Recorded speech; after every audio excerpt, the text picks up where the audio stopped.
Jimmy അറിയാം. Jimmy അങ്ങനെ വേറെ കുഴപ്പമൊന്നുമില്ല. നമ്മൾ വെളിയിൽ നിന്ന് നോക്കി കഴിഞ്ഞാൽ ആളെ ഡീസൻ്റാണ്. പിന്നെ അവരുടെ ഇന്റേണൽ എന്തെങ്കിലും പ്രോബ്ലം ഉണ്ടോ എന്ന് എനിക്കറിയത്തില്ല. ഈ പറയുന്ന പോലെ വലിയ ഇപ്പം കഴിഞ്ഞ ദിവസമൊക്കെ പത്രസമ്മേളനത്തിൽ കണ്ട പോലെ ഇപ്പം നേരത്തോട്ട് പീഡനം വീട്ടിലുണ്ടായിരുന്നു എന്നൊക്കെ പറയുന്നു. പത്രസമ്മേളനത്തിൽ നിന്ന് ഈ നിങ്ങളുടെ യൂട്യൂബ് ചാനലിൽ നിന്ന് ഞാനും കണ്ടത്, അല്ലാതെ എനിക്കറിയത്തില്ല. അങ്ങനെ ഉണ്ടായിരുന്നെങ്കിൽ ഇത് നേരത്തെ അങ്ങനെ നമുക്ക് വെളിയിൽ അറിയാമായിരുന്നെങ്കിൽ പണ്ടേ റീസോൾവ് ആകുകയല്ലായിരുന്നു എല്ലാവർക്കും. ഇതിനൊക്കെ ഇല്ലാതായി വന്നേനെ. എല്ലാം ഉണ്ട്. പക്ഷേ അവളും എന്താ പറയുന്നത്, മറ്റേ അവിടെ നടന്ന കേസ് പോലെയല്ല. അവൾക്ക് നിൽക്കാൻ എല്ലാ സപ്പോർട്ടും ഉണ്ടായിരുന്നു. എന്താ കാര്യമെന്ന് എനിക്കറിയത്തില്ല. ചെയ്യരുത് പോലെ നടന്ന പോലെ അല്ല, അതിനെ എല്ലാവരും കൂടി ഭരിച്ചു മുറുക്കിയില്ല. അതുപോലെ അതിന് ജീവിക്കാൻ മേലാത്ത ഒരു സിറ്റുവേഷൻ ആയി പോയില്ല. ഇവളൊരു നല്ല പ്രൊഫഷണൽ അവിടെ ഇത് ഓടുന്നുണ്ട്. അവിടെ അറ്റ്ലീസ്റ്റ് അവിടെ വീട്ടുകാരെങ്കിലും സപ്പോർട്ട് ഉണ്ടായിരുന്നല്ലോ. ഇത് ചെയ്യരുതായിരുന്നു. കാരണം ഉണ്ടായിരിക്കാം, അറിയത്തില്ല, എനിക്കറിയത്തില്ല. പക്ഷെ അവിടെ ചെയ്യരുതായിരുന്നു. ഇത്രയും മറ്റൊരു ഒരു അഡ്വക്കേറ്റിന് അത്രയും പക്വത ഇല്ലെങ്കിൽ. ഞാൻ അതിലെ പോകുമ്പോൾ തന്നെ അപ്പാപ്പി എന്നാണ്ട് വർത്താനം, അല്ലാതെ വേറെ ഒരു സങ്കടം. ബന്ധുക്കാരാ ഞാൻ ആ കുടുംബത്തിൽപ്പെട്ടതാണ്. ഇങ്ങനെ ഒരു അഭിപ്രായത്തിലൊന്നും എന്നായാലും ഞാൻ റോഡിൽ നടന്നു അപ്പാപ്പി എന്നാണ്ട് വിശേഷം. എവിടെ? 2 കുഞ്ഞുങ്ങൾ, അതാ എൻ്റെ 2 പെൺമക്കളുണ്ട്.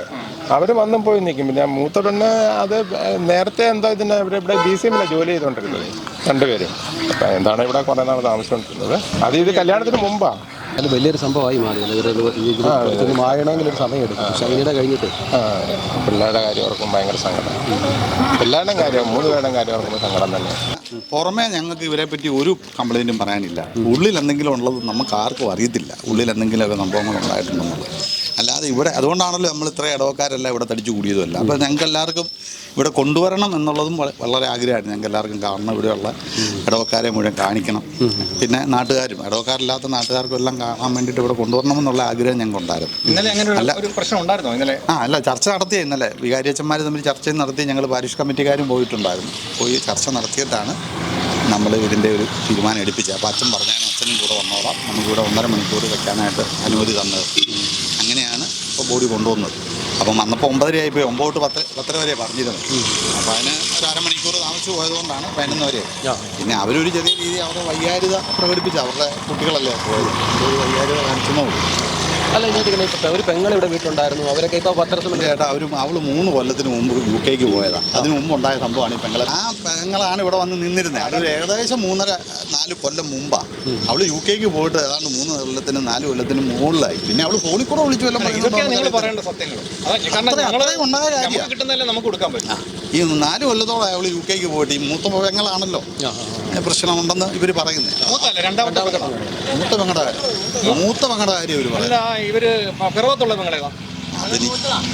മൂത്ത നീഴൂര. ഈയിടെ ഒരു വ്യക്തി പറഞ്ഞ ഒരു കാര്യം എന്ന് പറഞ്ഞു കഴിഞ്ഞാൽ, അമ്മായിമ്മ നല്ലതാണെന്ന് പറയുന്ന ഒരു മരുമകളുണ്ടെങ്കിൽ അത് അബ്നോർമലായിരിക്കും എന്നാണ് പറയുന്നത്. എന്നാൽ സ്വാഭാവികമായിട്ടും 95% പെണ്ണുങ്ങൾ അങ്ങനെ തന്നെയല്ലേ പറയുന്നത്. തിരിച്ചും അങ്ങനെ തന്നെയല്ലേ. മരുമകൾ നല്ലതെന്ന് പറയുന്ന അമ്മായിമാരും അപൂർവമല്ല. അല്ല, ഞാൻ പറയുമായിരുന്നു, ഇത് എല്ലാ വീട്ടിലും സംഭവിക്കുന്ന കാര്യങ്ങളും. അല്ലാതെ ഇത്രയും സൂസൈഡ് ചെയ്യേണ്ടതായ ഒരു സംഭവമുള്ളതായിട്ട് നമുക്ക് പുറത്താർക്കും ഞങ്ങൾക്ക് ആർക്കും അറിയത്തില്ല. അത് 9:30 മണിക്ക് തൊട്ടടുത്ത വീട്ടിലെ പുള്ളി ഈ പെണ്ണിനോട് സംസാരിച്ച. അപ്പോൾ അവർ അപ്പനും അമ്മയും കെട്ടിയവനും കരുത്താസൻ ഓൾറെഡി പോയി. അപ്പം ഞാൻ ചോദിച്ചു അവരുണ്ടായിരുന്നു ചോദിച്ചാൽ ഇല്ലെന്ന് പറഞ്ഞു. 9:30 മണിക്ക് സംസാരിച്ചപ്പോഴും അവൾ നല്ല ഉന്മേഷം മതിയായിട്ടാണ് പുള്ളിയോട് സംസാരിച്ചെന്നാണ് പുള്ളിക്കാരൻ പറഞ്ഞത്. തൊട്ടടുത്ത് ഒരു മതിലിനോട് ചേർന്ന് അടുത്ത് വീടാണ് ആ പുള്ളിക്കാരൻ പറഞ്ഞത്. പുള്ളിക്കാരന് പോലും ഇതിൻ്റെ ഒരു നിജസ്ഥിതി അറിയത്തില്ല. ആ സമയത്ത് 3 പ്രാവശ്യം ആത്മഹത്യ ഇതിനകത്തല്ലേ, അതിപ്പം പുറത്തേക്ക് ആർക്കും അറിയത്തില്ലല്ലോ. നമ്മുടെ ടീച്ചർ ഇപ്പം ഇപ്പോൾ ഒരു 5-8 മാസമായിട്ട് ക്യാൻസറിന് ട്രീറ്റ്മെൻറ്റില്ല. ടീച്ചറിനെ പറ്റിയുള്ള അഭിപ്രായം എന്താ? ടീച്ചർ എൻ്റെ ഹസ്ബൻഡിനെ പഠിപ്പിച്ച ഒരു അഭിപ്രായ വ്യത്യാസം അവിടെ പറഞ്ഞു കേട്ടിട്ടില്ല. ഇത് മാത്രമല്ല ഇനി ഉള്ളിൽ എന്തെങ്കിലും പ്രശ്നമുണ്ടോ നമുക്ക് അറിയാൻ പറ്റുമോ? ഞങ്ങൾ നാട്ടുകാരല്ലേ. അതെ ഉള്ള കാര്യം പറഞ്ഞില്ല. അവരുടെ ഉള്ളിൽ അമ്മായിമ്മ എന്നുള്ള നിങ്ങൾ നിങ്ങളുടെ കാര്യങ്ങൾ പറയുന്നില്ല എന്നുള്ളതാണ്. അല്ല, ഇവിടുത്തെ കാര്യം നമ്മൾ എക്സ്പ്ലോർ ചെയ്യാൻ നമ്മൾ ഉദ്ദേശിക്കുന്നത്. കാരണം എന്താ നമുക്ക് അറിയണമല്ലോ, അതുകൊണ്ട്. പിന്നെ ഞാൻ അവിടുത്തെ വീട്ടുകാരെ പറ്റി എന്താ അഭിപ്രായം? നിങ്ങൾ ഇപ്പോൾ അവർ പത്രസമ്മേളനത്തൊക്കെ പറയുന്നുണ്ടല്ലോ, ഇപ്പം ഇങ്ങനെ ഒരു വിഷയം ഉണ്ടായിരുന്നു. അപ്പോൾ 2 മാസം ശേഷം ഞാൻ ചോദിക്കുന്നൊരു ചോദ്യം, ഇത്രയും വലിയ പ്രശ്നം ഉണ്ടായിരുന്നെങ്കിൽ അവർക്ക് നീ മോളെ കൂട്ടിക്കൊണ്ട് പോകാമായിരുന്നല്ലോ. ഇത്രയും വിഷയം ഉള്ളിടത്തേടി നീ വാ, നമുക്കല്ല പിന്നെ ചെയ്യാമെന്ന് പറയുന്നത്. അപ്പം അതിൻ്റേതായ അത്രയും വലിയ പ്രശ്നം അവർക്കും തോന്നിയിട്ടില്ല. കുടുംബത്തിലായ ചെറിയ ചെറിയ പ്രശ്നങ്ങളൊക്കെ ഉണ്ടായിരിക്കും.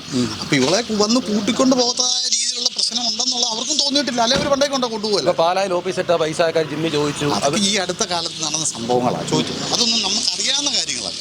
ഒരു കൊച്ചിനെ വേണ്ടായിരുന്നു എന്ന് പറഞ്ഞു. ഇങ്ങനെ വേലക്കാരി നമുക്ക് പറയുന്നത് ഇത് ഞങ്ങൾ അവിടെ തന്നെ ഡയറക്റ്റ് ചേട്ടാ ഇപ്പം ഞാൻ പറയുന്നേക്ക് ഇപ്പോൾ അവളെ കൂട്ടിക്കൊണ്ട് സിനിമയ്ക്ക് പോയിട്ടുണ്ടെങ്കിൽ ഇപ്പം അവരെ സംബന്ധിച്ച് അത് കുറ്റമായിട്ട് വരും. കാരണം ലോക സഹജം, കാരണം അവരുടെ കുട്ടി മരിച്ചുപോയി.